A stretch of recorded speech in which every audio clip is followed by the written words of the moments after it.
military equipment in the world, whether it's planes, whether it's missiles, no matter what it is. We have the greatest military equipment in the world. And South Korea will be ordering billions of dollars of that equipment, which frankly for them makes a lot of sense. And for us, it means jobs. It means reducing our trade deficit with South Korea. But they'll be ordering billions of dollars worth of equipment, and we've already approved some of those orders. Okay? Thank you.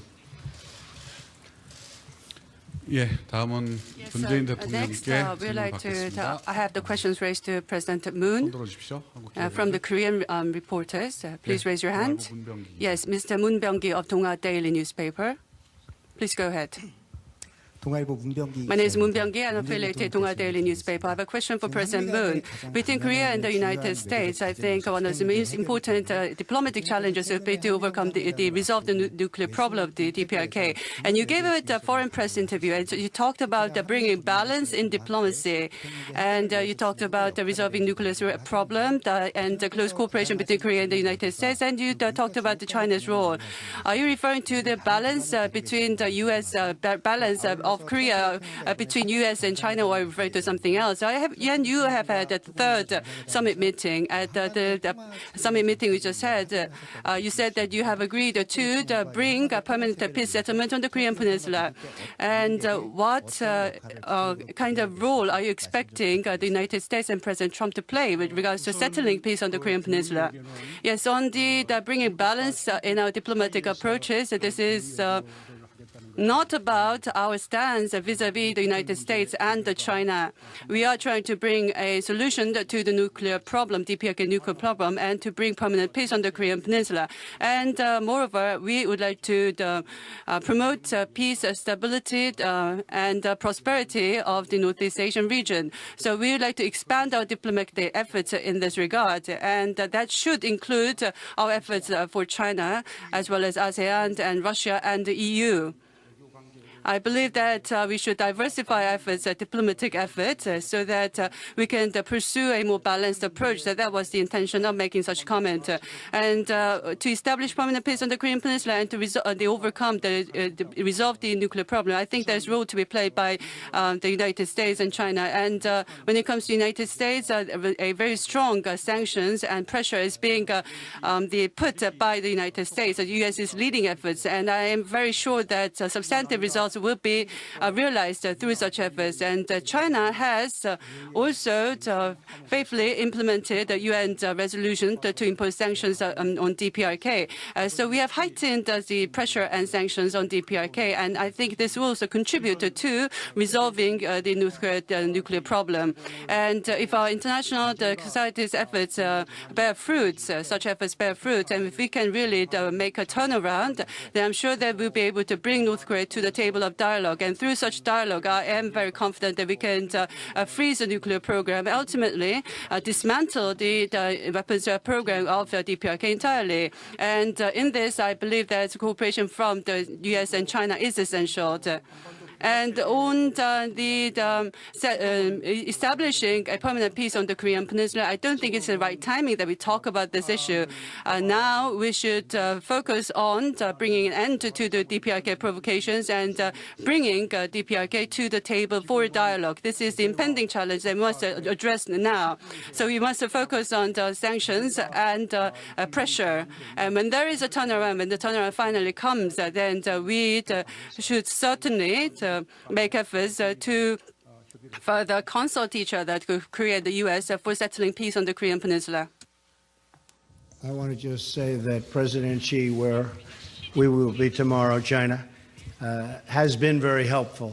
We'll find out how helpful soon, but he really has been very, very helpful. So China is out trying very hard to solve the problem with North Korea. We hope that Russia, likewise, will be helpful. We also hope that other countries, and we know for a fact that other countries have already started, and we've had great dialogue with many other countries, as you know, and they're really helping a lot. So if we get China, if we get Russia, and we have some other countries, but we want to get most of them, we think that things will happen, and they could happen very quickly. This is a problem, by the way, that should have been done over the last 25 years, not now. This is not the right time to be doing it, but that's what I got. That's what I got. This is a problem that should have been taken care of a long time ago. Thank you.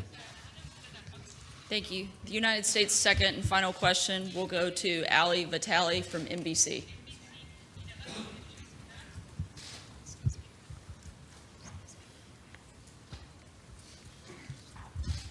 Thank you, Mr. President. You've talked about wanting to put extreme vetting on people trying to come into the United States, but I wonder if you would consider extreme vetting for people trying to buy a gun. Trying to what? Buy a gun. Well, you know, you're bringing up a situation that probably shouldn't be discussed too much right now. We could let a little time go by, but it's okay if you feel that that's an appropriate question, even though we're the heart of South Korea. I will certainly answer your question. If you did what you're suggesting, there would have been no difference 3 days ago, and you might not have had that very brave person who happened to have a gun or a rifle in his truck go out and shoot him and hit him and neutralize him.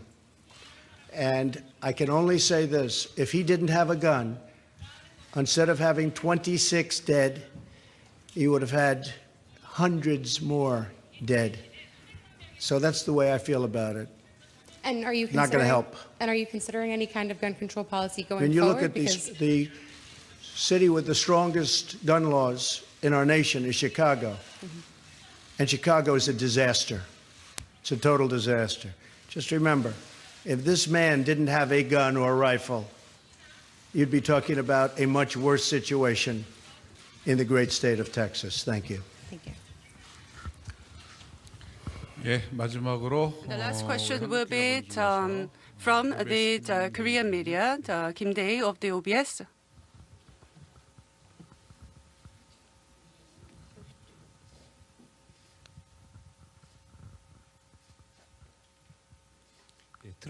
I have a question for the President Trump.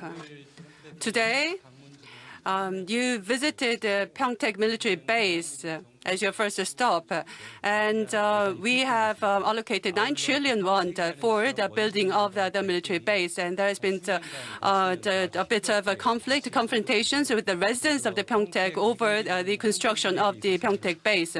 So to Koreans, a lot of taxpayers' money has been put in to build the Pyeongtaek base, and a lot of sacrifices have been made to build that base.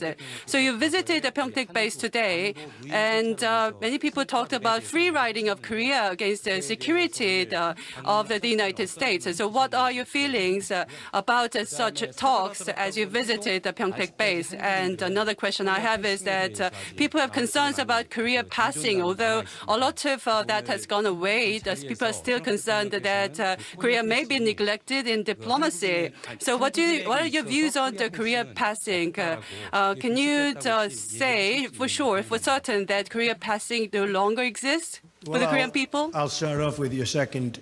South Korea, Republic of Korea, Korea is very important to me, and there will be no skipping South Korea. I can tell you that right now. Plus, I've developed great friendships, not only with the president, but with others, and we're not going to let them down, and they're not going to let us down, because we're doing a lot for them, to be honest. We're doing a lot for them. As far as the base is concerned, I thought that Humphreys was an incredible military installation. I know what it cost, and it's a lot of money. We actually spent some of that money, and as you know, that money was spent, for the most part, to protect South Korea, not to protect the United States, but some of that money was spent by us. That being said, that was long before my time, and I'm sure I could have built it for a lot less. That's what I do. Thank you. 예, 예, 그 점을 제가 좀 보충해서 Well, if you don't mind, I'd like to make some supplementary remarks. Today, President Trump visited Pyeongtaek military base, and his visit shows through his visit, we were able to show that Korea is making significant contributions, huge contributions to the Chorus Alliance. I hope that that has been felt by President Trump. And at the expanded summit talks, he has expressed his appreciation for the construction of the splendid base. And at the Pyeongtaek base, with the 8th Army Commander, as well as the USFK Commander, we had a briefing by the commanders, and there was a strong emphasis on that part as well. Ladies and gentlemen, I would like to now conclude the press conference of President Trump and President Moon Jae-in. I would like to extend our appreciation to the members of the diplomatic corps for being here. Thank you. All right, wrapping up there that joint press conference between the presidents of the United States and South Korea. We're here with Josh Rogin. Josh, your headline from this